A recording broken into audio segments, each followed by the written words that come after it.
मुफ्त इलाज का झांसा देकर गुर्दे निकालने वाला गिरोह गिरफ्तार। मेडिकल के नाम पर धोखा दिया रहा है, बीमारी के इलाज, और वो भी यूं इलाज हमदर्दी के नाम पर, फिर उठाकर उनको किसी और शहर भेजते हैं और उनको डायलिसिस वगैरह के नाम पर लटाते हैं। अब यकीन मानिए इनके गुर्दे निकाल कर बेचते हैं। गुरु पकड़ा गया, गुर्दे निकाल लेते हैं, मुफ्त इलाज के नाम पर मरीज को ले जाते हैं।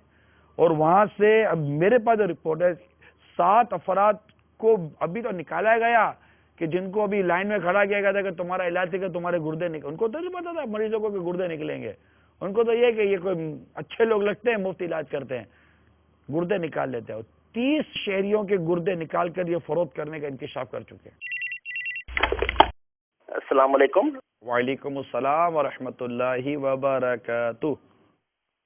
Doctor Mohammad Iftikhar Hamid, orthopaedic surgeon, Malaysia से बात कर रहा हूँ। अभी हाजी साहब किडनी निकालने का वाकया बयान कर रहे थे तो मेरे जहन में एक बात आई कि सोचने का मुकाम यह है कि जो लोग निकाल रहे थे कोई आम लोग नहीं थे, वो सर्जन थे, पढ़े लिखे लोग थे। हमारा मुआशरा इतनी बदहाली का शिकार है कि धोखा देने में डॉक्टर और सर्जन भी पीछे नहीं। अस्सलाम वालेकुम रहमतुल्लाह। आपने बहुत अच्छा एड्रेस किया कि ये कौन लोग थे, ये सर्जन थे, डॉक्टर थे।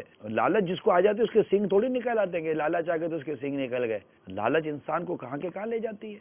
लिबास खिज़र में यहाँ रहजन भी फिरते हैं लूट मारने वाले, यानी रहनुमा के नाम पर लूटने वाले।